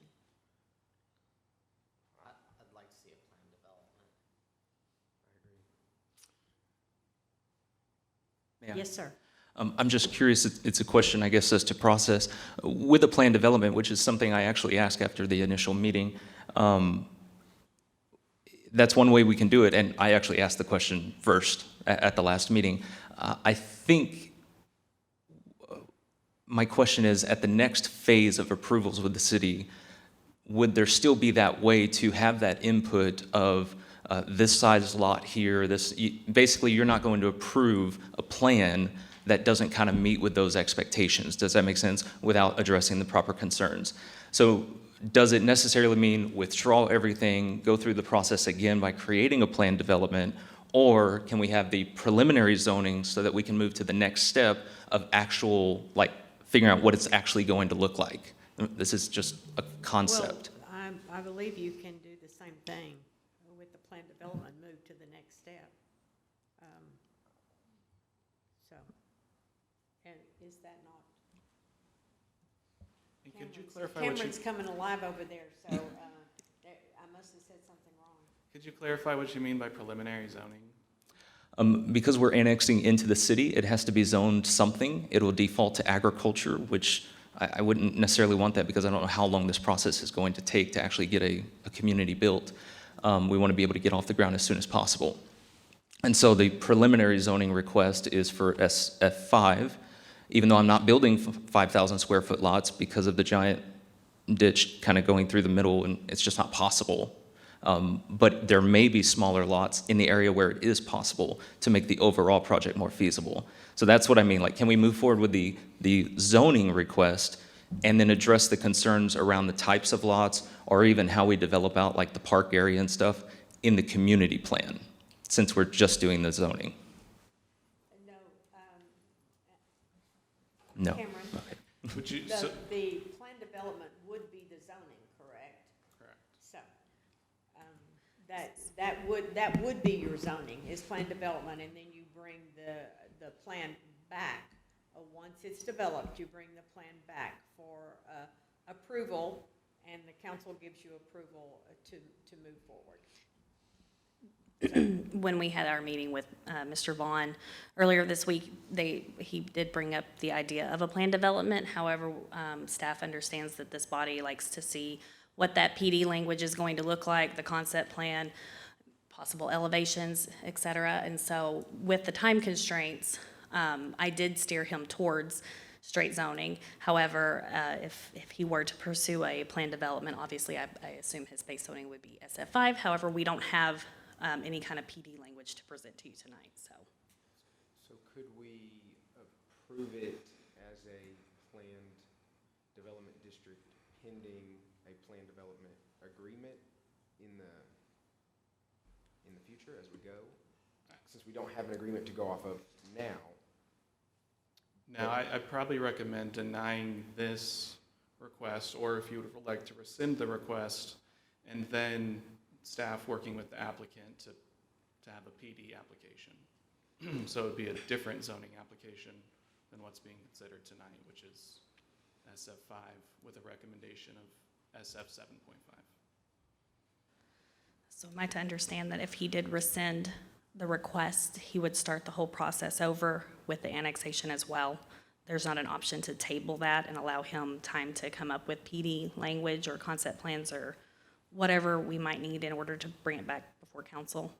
I know annexation is tied to this, so I know that there's specifics that we have to follow, but. Well, and I believe he's wanting the option to be able to rescind his annexation petition if, after he hears from the council on their discussion in the public hearing about the zoning. But yeah, we would have to go back and work with the applicant on the PD zoning. Thank you. Well, the discussion from the council has, I think, led us to the point that the desired zoning would be planned development. At least that's what I'm hearing from one side of the council. So, I agree. Okay, so. Well, and one of the thought, I would assume, we also have the option to follow Planning and Zoning Commission's recommendation of an SF 7.5 that could be reapplied for as a PD if you needed to get zoning established tonight. Am I correct in that? Could you go ahead and rezone it as 7.5 and then come back with a new application to rezone it as a PD? Yes. I mean, I know it's extra, but if you want to accomplish the annexation tonight, you can annex it based on a zoning of 7.5 and then come back in and reapply. But there's nothing stating that he would have to come back. No. If we do 7.5, it would just. You gotta be comfortable with it, that's right. And there's no other input. Guarantee that council would rezone, or you would agree to rezone later. My preference would be to rescind and table at this point, so I can, so we can talk, because there's a lot to talk about. Okay. Mhm. I think that'd be wise. Mhm. Okay, so. So if he rescinds, then do we have any? So we'll close the public hearing on this zoning request. And the annexation. We'll go back to the annexation. We'll go back to and it. We'll get your input on that. That's what I'm trying to, I don't want to get stuck in the middle. Sure. Okay, if there's no one else here wishing to speak on this agenda item, the public hearing is closed. We've been instructed by legal not to vote until we move back to 4E, receive a report, hold a discussion, conduct a public hearing, and take action on an ordinance adopting the annexation of 60.03 acres legally described as property ID 151319, situated in part of the James Ball Survey, abstract number 77, property ID 151332, situated in the part of PC Morton Survey, abstract number 767, property ID 151337, situated in the part of the J.M. Manning Survey, abstract number 781, and property ID 151365, being part of lots 12, 13, and 14, Block 1, Hunt Subdivision, recorded in volume 448, page 93, deed records, Grayson County, Texas, and generally located in the southeast corner of Texoma Parkway and Texas Spur 503 East, Denison, Texas, 75020, case number 2022-071A. Really, Diane? Good job. I do have a question. All right, you're up again. Thank you, ma'am. Do I need to present the case as it is? It's up to you and if the council would like to hear it, but it sounds like there's going to be maybe we can. So allow me to open the public hearing without your presentation. Sure. I'll open the public hearing and allow the applicant to speak to whether or not he wants to move forward with annexation. Yes, ma'am, I'd like to withdraw the request. Okay. All right. Is there anyone else here wishing to speak on behalf of this agenda item? Yes, ma'am. Very briefly, my question was in reading about. State your name and address for the record. Teresa Wilson, 4011 South State Highway 91. In reading everything I have about annexation, I just had wondered how could it benefit this city at all if it's a floodplain and if it's not able to be developed per FEMA and all the state regulatory requirements. That was my question, but I guess I will wait and see what else comes about. Ms. Wilson, we have a lot of floodplain in THF Park, and it's a magnificent park, so. Oh, yeah. I mean, so, I love you that know, idea. There can be things done with floodplain that are beneficial to the city, so. Sure.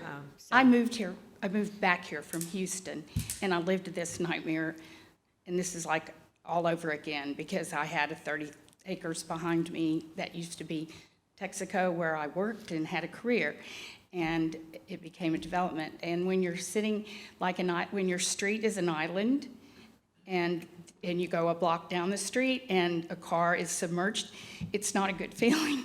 So I have a little bit of experience with this, and it's just a little bit of a concern. That's all. Well, thank you. He has withdrawn his request for annexation, so. Thank you. Thank you. So there's no further need to move forward with 4E or 4F.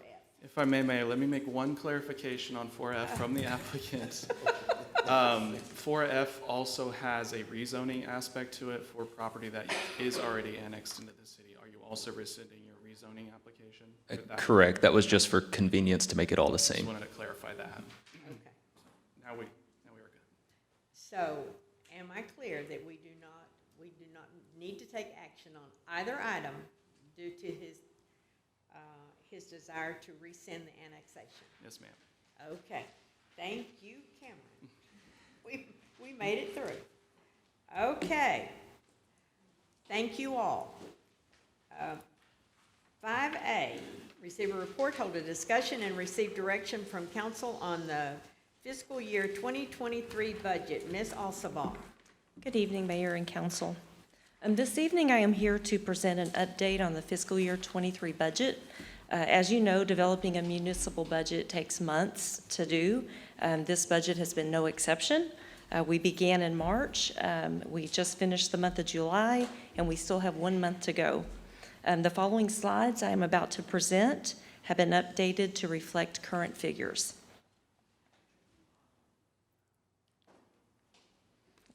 For our general fund, we are projecting 76 days of reserves for current year end.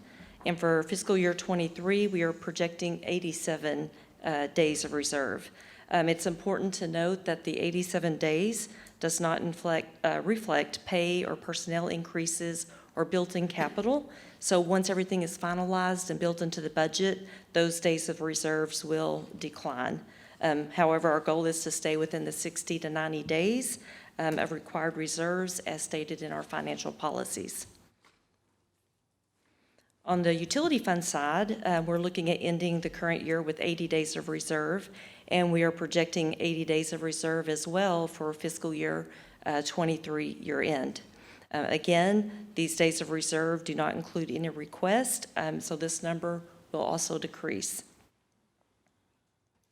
If we look at our capital funds, we are estimating to set aside $378,000 for general fund needs. This is based on 5% of our sales tax projections. And for our utility fund, we're estimating to set aside $491,000, and that is based on 5% of our water revenue sales.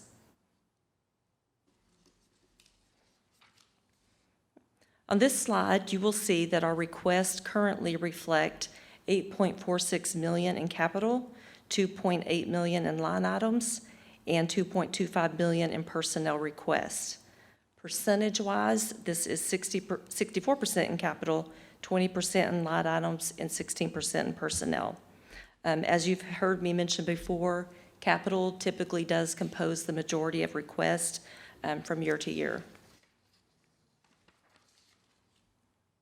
And to touch on our workshop highlights again, growth, CIP, staffing, and recycling were major topics that were kept in mind. With Denison's growth comes a domino effect. It requires additional water and sewer infrastructure, which is costly, and while we were looking at increasing our water rates, with growth also comes a need for competitive pay to attract skilled workers or to retain the staffing that we currently have. And recycling was another topic that was discussed, where we have to weigh the benefits versus the cost, not just the cost in dollars, but the cost to our environment and citizens as well. And lastly, the remainder of our budget timeline. August 5th, the city manager will file a proposed budget with the city clerk. August 19th, our proposed tax rate will be published. September 6th, we will adopt our fiscal year 23 budget and also adopt our fiscal year 23 tax rate. As always, I am here to answer any questions you may have. This is just a presentation and there's no action required. Questions of Ms. Ossobal? So in 2011, the council adopted a policy that 5% of sales tax revenue would go towards more of a rainy day fund. Yes. Type figure. I'd really like to see us, as we go forward, anything that comes out of that fund come to council for approval, or because it's supposed to be built up for, you know, if there's downturns in the economy and stuff like that, so we don't have to use our reserves, our 90 days and stuff like that. Right. So that's just my 2 cents. Yeah, when we do budget for the fiscal year, we do have a breakdown of what items that will be paid out of those funds. And of course, if it's anything greater than $50,000, it would come to council as well. Any other questions or for Ms. Ossobal? Thank you. That was an information item only and does not require action from the council. Item 5B, receive an update and hold a discussion on the drought contingency plan. Mr. Bates. Good evening, Mayor and Council. I'm glad we weeded all the audience out for this, but I'm here to update on the drought contingency plan. A drought contingency plan is required for all public and private utilities in the state. It's also it's required by TCEQ that this is also in an ordinance that the city has adopted. TCEQ is a state licensing commission for all natural resources, water, sewer, stormwater, and as we heard, air quality, many things. Council adopted the drought contingency plan that went into effect on Chapter 26 on 2005. Drought contingency plan is kicked in into place when preservation for all natural resources, when there's a lack of water, precipitation, outdoor watering, cracking of the ground, which causes main breaks. I do want to note, though, that right now our current water supply is in stable condition. There is no trouble with the water supply at this time. What is the problem is we have some high consumption rates. When you have high consumption rates from outdoor watering, main breaks, and other issues, it puts a strain on the system. And the system has struggled sometimes to keep up. We must maintain 22 PSI pressure on all the water lines at all times. What that does is it prevents bacteria from being able to penetrate into the water system. By having 60 to 100 PSI, the water is always pushing against the pipe, keeping the leaks going outwards, so you don't get any bacteria flowing in that way. So it's for health and safety reasons.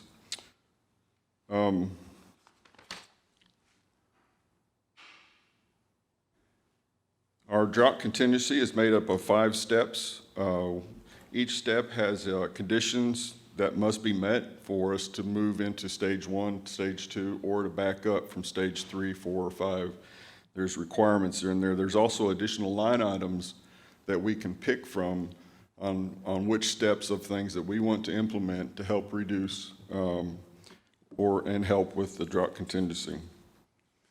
We did put in stage 1 mild voluntary in effect. Basically mild and voluntary according to our our ordinance means that we're just simply telling the residents, hey, just be careful, be smart about your water. We're in a time of drought, and please just be careful with your water. Our city ordinance, chapter 26 of the Code of Ordinance, this is the wording, a little bit of the wording here. On July 5th at 5 p.m., I was notified that from the water plant that we had reached a point of 12 million gallons per day, MGD, which we had been slowly increasing over the last couple of weeks. It had been slowly going up, so we were watching it close. but on July 15th, we hit the 12 MGD range. In our ordinance, and which is part of our TCEQ permit, it requires us to take action as soon as we hit 11 MGDs. So when I saw that was on Friday, the 15th, we monitored it. The next day, we went down to 11.8, and then on Sunday, we went to 11. So we're still over the 11 MGD that we're required for permit. So that's when on July 18th, we decided to go ahead into the voluntary stage 1, which is shown on the screen here. And again, the goal here, and this is the actual wording in the code and ordinance, the goal for the water use reduction under stage 1 voluntary is to raise public awareness of a potential drought problem. The couple of items that we did implement was outdoor watering based on odd even. If your address was on odd, it was Monday and Wednesday, or even it was Tuesday, Thursday, with no watering on the weekend. And then as you'll see the second bullet point there, we asked that if you did water on your days, that you did it after 10 p.m. And before 5 a.m., which are usually the lowest consumption rates time frame. We also then implemented that the most water sprinklers and stuff for the city owned, most of them were turned off or matched the Monday, Tuesday, odd even type frame, which included parks features and other things. And then we also asked for no outdoor watering on the weekend, Friday, Saturday, and Sunday. That's usually the highest consumption rates when everybody's home for the weekend.